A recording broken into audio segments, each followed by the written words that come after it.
It is the toxic plane of darkness and power. It is the hidden place that hates the light. It is the frontier of worlds unknown. It is the world's dark reflection.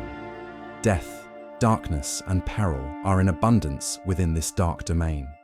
In the Shadowfell, the brightest day the pale sun can muster is as full of gloom as a stormy day in the world. Darkness surrounds all creatures, feeling like a clinging fog with few stars to break up the black sky. When the moon shines, it is a dim lantern of unusual hue. Light trickles in, half as bright as the darkest day within the material world. Color pales in the dismal air.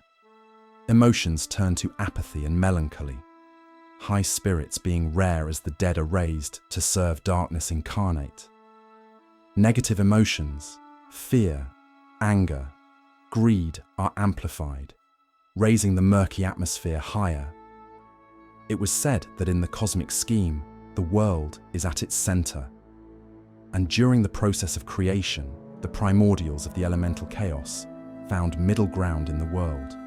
They discarded parts that seemed too dim and deathly, and those that contained too much vivacity and magic. The gods manipulated the results, and in the end of this so-called middle world, they finished something of the world we know. But they had also created something more, something unintended, the Shadowfell. Today we peel back the dark curtain and explore the realm of shadow, looking through each aspect that makes up this famous dark reflection of our world. Sages suggest that the subtle forces binding together the Shadowfell are vestiges of long-forgotten gods of good. The Shadowfell serves as a place for evil creatures to muster, and also as a prison for some of the worst evils in the cosmos. The fact that Dark Lords remain tightly contained in their domains of dread seems to support this claim. One other theory suggested by the sages of Candlekeep is the dark goddess Shah reshaped the last plane of shadow during the years of the Spell Plague. In her craft, she folded in the energy of death that didn't make the transition to the elemental chaos. She renamed her creation the Shadowfell. The Shadowfell is a dim, eerie place. Where the Feywild reflects the world in breathtaking ways, the Shadowfell reveals a decaying, nightmare landscape of dull colors. A brooding half-light, and every feature of the place seems macabre and threatening. The Shadowfell are likenesses of the first work, resembling our world, but they are only superficially similar. A fortress in the world might have a counterpart in the other realms. One thing is consistent between the sages. That is, that acts of evil leave stains upon places in the world. These stains bleed into the Shadowfell to form domains of dread. Each of these foul realms is ruled over by a Dark Lord, a powerful and evil individual who is trapped within the bounds of the domain. A Dark Lord's evil keeps it trapped within. Only redemption or reform will allow these Dark Lords a form of escape from their eternal prison. Entering these domains is not difficult, but as a person or being enters, it is challenging or if not impossible to leave. The plane of shadow is no more or less dangerous than the material plane. Certain regions are perilous, and the natives are hostile, but the plane is not inherently damaging to most who travel it. There is sufficient food and water, though these are often dark in color and drip with black blood, with the water being ichorous and thick. The air on the plane is normal, and a native of the material plane can survive years here without ill effect. This is assuming they get used to the darkness and the ever-present slight chill. Vision on the Shadowfell is like vision on a moonless night on the material plane. Most of the terrain is dark, interrupted only by the occasional pale beacon of a portal or a traveler's campfire. Travelers from the material plane find the plane of shadow to be cool, but not cold. The plane of shadow mutes the heat from normal fires slightly, making it so sources of warmth only barely are sufficient for a traveling adventurer. One of the most distressing features of the plane of shadow is that it is a warped reflection of the material plane. A would-be traveller, or someone unfortunate enough to slip into the Shadowfell, may find their hometown to be a dark and abandoned version of that town. Other mirages are equally troubling, such as a huge dark castle where none may have existed on the material plane, or an ancient battlefield where a crypt may be. Most troubling of all are the shadowy echoes of people the traveller knows. Shadow creatures with the twisted but still recognizable features of loved ones. These reflections are disconcerting and can drive a sane being to madness. On the Shadowfell, patches of darkness exist that are even darker than the shadows themselves. Negative energy infuses these places, whether the negative energy is bleeding over from the negative energy plane, or it's simply a byproduct of the high concentration of undead shadows. Travelers to the plane of shadow can identify darklands easily. They are more desolate and bleak than the surrounding areas. Plants are dead and desiccated from the long-term effects of the negative energy. Darklands often correspond to haunted battlefields, unconsecrated graveyards, and lairs of powerful necromancers on the material plane, as well as any location dominated by undead. The astral plane is coterminous to the plane of shadow, so magic portals can create conduits through the astral plane to anywhere the astral plane touches. The Shadowfell is a morphic landscape, but generally it moves slowly. Over the course of a week, the landscape may alter sufficiently to be unrecognizable, although someone continually observing the plane wouldn't see it actually moving. When moving through the plane of shadow, travelers see shadowy landscapes that are similar to, though not exactly alike, the corresponding terrain on the material plane. Rivers may be changed or absent, for example, and castles present, ruined or altered entirely. But the basic terrain type marsh, hills and mountains remain the same. Creatures sometimes perceive time differently in the Shadowfell from how they do in the world. Rather than passing with the rise or fall of the sun, time moves based on the gloom infecting one's mind, or the lord of that domain.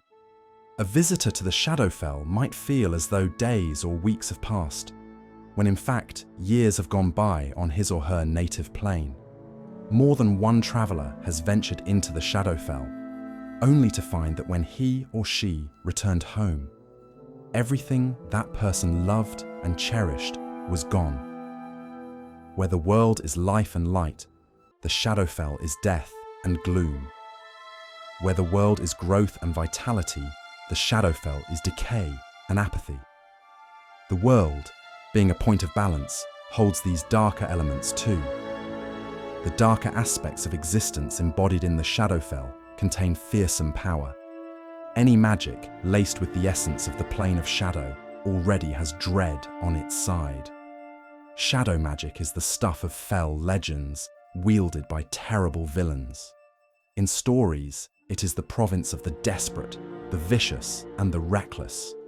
Those who wish to connect to the innate power of the Shadowfell must forge a strong bond with the plane. To do so requires nothing less than a shard of the supplicant's soul, given over to the unknown of death. Evard speaks from legendary of phantoms and ghosts.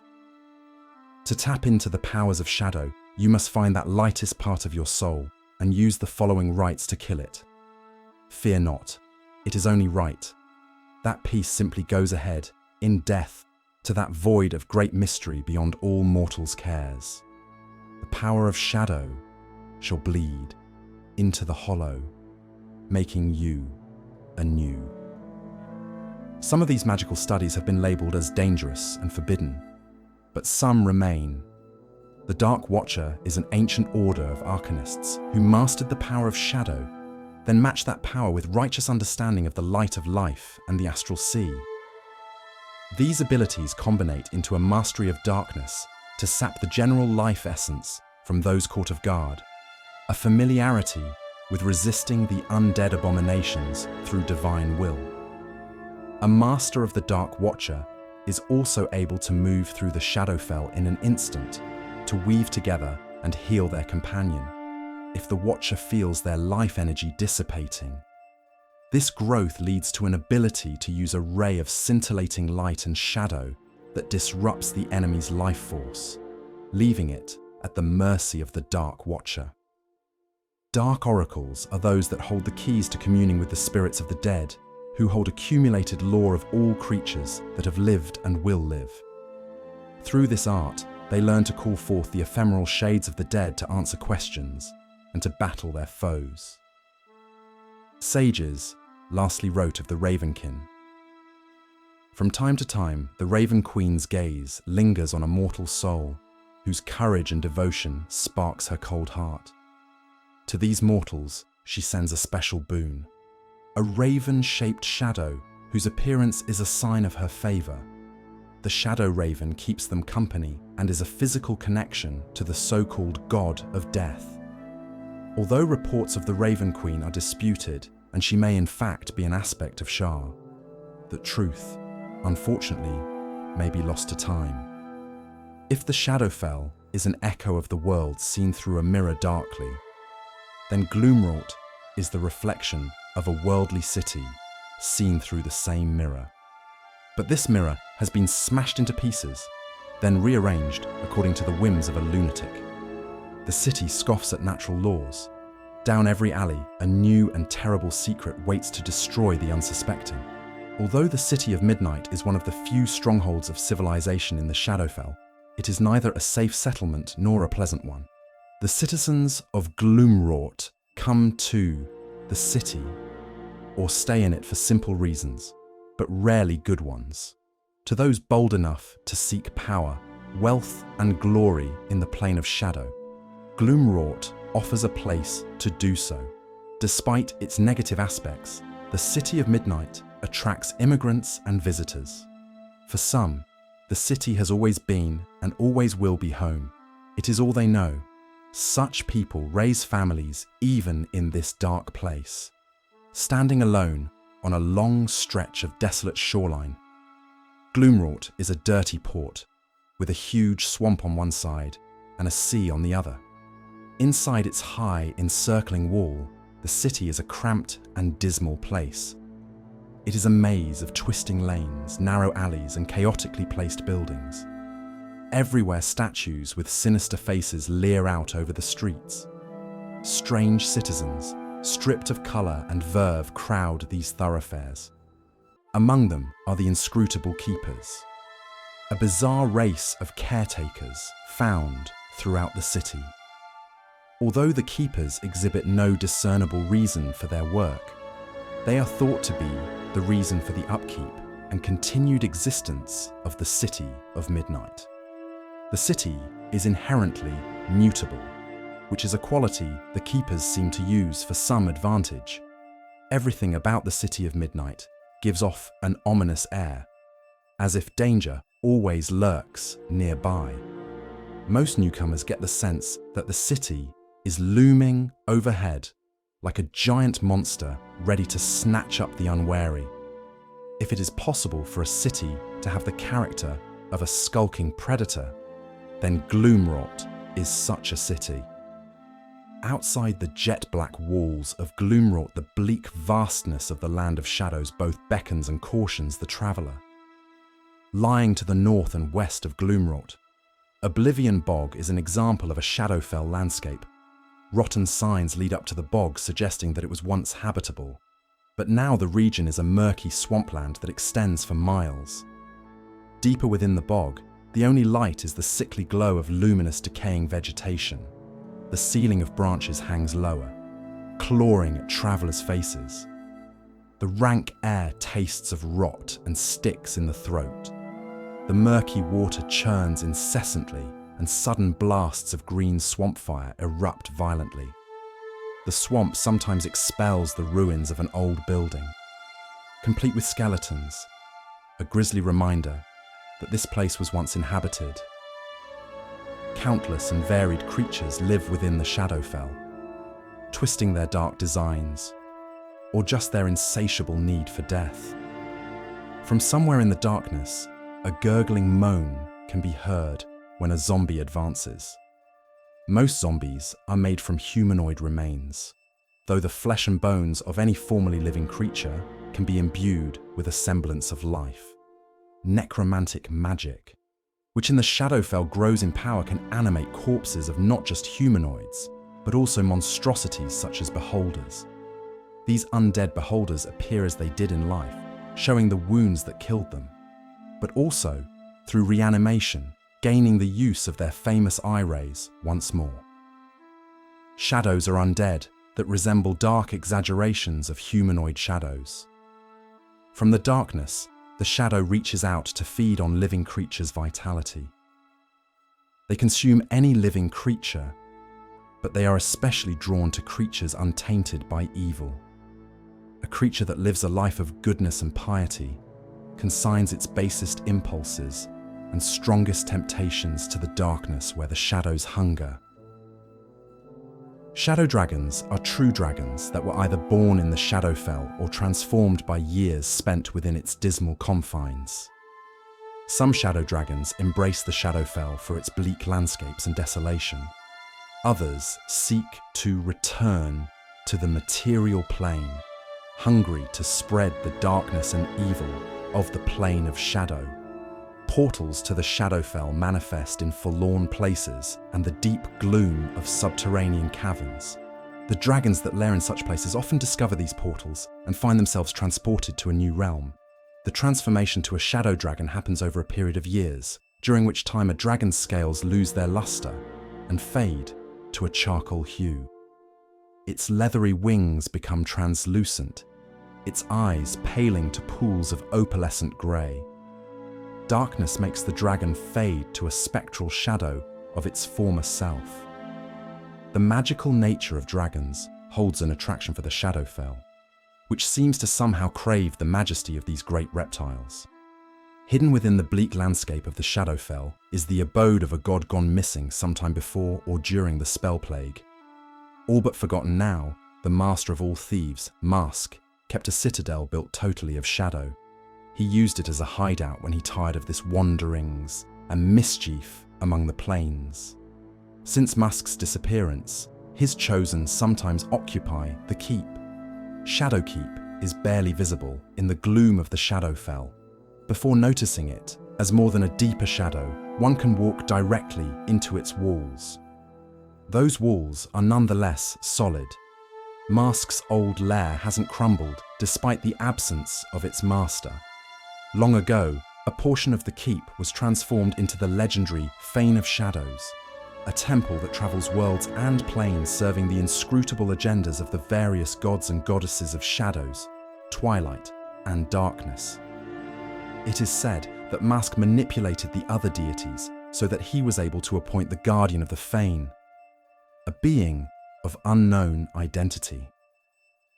Mask Shadowkeep is one of the anchor points for the Fane. It returns time to time, materializing from the darkness and reattaching to the keep. The keep and the Fane no doubt hold cast treasures and artifacts, Mask pilfered from the farthest reaches of the cosmos. Both edifices also contain other fearsome caretakers and traps set to ensnare or kill the unwelcome. A deep, black well, like an inverted tower, marks the place where Shah once lived. Her home once stood in the astral dominion of the Towers of Night, but the mistress of the night once all but ruled Shadow. Bleak tales suggest that only Shah's faithful can manage to visit the place and return. In fact, some take it upon themselves to find the foundation in an unholy pilgrimage. Therefore, foul dangers and evil beings devoted to darkness surround the location. Unkindness and shadow ravens emerge from the deep to harry and hunt the unwary. Some say that secrets of creation and unmaking can be learned within the foundation itself. Sorrows sworn birthed in the darkness guard those secrets, challenging all who seek their destiny within the hollow well. Legend has it that every major feature does in fact include a dark reflection in the plane of shadow. The city of Neverwinter has such a reflection, the shrouded city of Evernight. A small city in the Shadowfell, Evernight consists of cracked stone edifices and rotted wood homes. Its roads are made mostly of trampled grave dust, and its few cobbled streets are missing enough stones that they appear pockmarked, diseased. The sky is corpse grey, and the breeze blows both cold and humid, bringing an endless chill to the skin. Evernight never experienced the cataclysm that rocked its mortal counterpart. If anything, the city has grown and prospered over the past decades. Many people would call that a shame, because if any city was ever worthy of destruction, it's Evernight. The city's living residents included maddened necromancers, corrupt purveyors of human flesh, worshippers of dark and evil deities, and others who are both able to make themselves useful and crazy enough to want to live here. But the living are a minority in Evernight, for the bulk of the population are the shambling dead. Zombies, wights, vampires, pale reavers, and other undead make the dark city their home, all under the watchful eyes of the ruling caste, the flesh-eating ghouls. As a traveller moves along the roads from Evernight, the sky turns darker, and the air becomes thick and gritty. The wind blows hot and acrid, stinging the eyes, and in the distance a ruddy glow can be seen. The Shadowfell has twisted and given a dark reflection of the famous Mount Notenow, which is situated north of Neverwinter. Lava flows coat the sides of the mountain and spread through the surrounding forest. Always aflame but never consumed, the dark magic of the Shadowfell gives rise to the continual flame. Long ago, before the Netherese wizard Karsus had risen to prominence among the greatest minds of his era, he was merely a brilliant student, the youngest to ever raise his own floating city. It was in his own enclave, his own school of magic, that he encountered a young Telemont Tanthal, the self-titled Lord of Shadow. Telemont learned much from Karsus, and it is likely much of his understanding of how to fully exploit the plane of shadow came from conversations with the master Karsus. In an homage to their relationship, when Telemont created his own floating city of Thultanthar, he named the residential section after his former mentor. Originally, the hub of life in a thriving city of mages, centuries of exposure to the energy of the Shadowfell has corrupted every stone in the city. Darkness oozes out of cracks in the stone facades of the manor homes now, and their shadowy residents glide in and out, scarcely seen or heard under the weight of endless night. Gale from Waterdeep, the Godborn, 1487 DR. Riven stood in the uppermost room of the central tower of his citadel, a fortress of shadows and dark stone carved in relief into the sheer face of a jagged peak. The starless black vault of the plain's sky hung over a landscape of grey and black, where lived the dark simulacra of actual things. Shadows, wraiths, spectres, ghosts, and other undead hung in the air around the citadel, or prowled the foothills and plains near it. So numerous were their glowing eyes that they looked like swarms of fireflies. He felt the darkness in everything he could see, felt it as an extension of himself, and the feeling made him too big by half. During time in the Shadowfell, a melancholic atmosphere pervades the traveller. Extended time within the plane of shadow situate in the mind of the traveller, moving towards insanity and madness. They move towards questions and statements, such as believing they make no difference to anything or anyone they know. They stumble towards the path of psychosis and believe the world is constantly trying to end their lives. They then gain a realization that they cannot tell what is real. But from there, it is all too late. All of these symptoms are only experienced through prolonged exposure individually, without the support of others. While the Shadowfell is truly a land of death, most beings just assume that means it is focused on killing you. The underlying truth is much more subtle and sinister, though. You see, the realm causes everything within it to waste away to nothingness. The Shadowfell is not the embodiment of violent death. No, it is instead decay, atrophy of body and apathy in the mind. It is a realm of stasis and stillness, without extremes of any kind, where no sparks of passion or flashes of insight can exist. A place where even time cracks and falters to a near stop. The Shadowfell teaches us the duality of our mind, in that balance is the most important aspect to fight the hopelessness that this plane will make us endure. In understanding both extreme aspects, neutrality is formed. Where we harness mind, body and soul, we will find a method to move past the shadow and into the light. And in doing so, we might indeed close a domain of dread. If you have any ideas on mysteries you want us to focus on, then leave a comment. Thanks for watching the video. Check out our Patreon in the link in the description. Like and subscribe. See you all on the next video.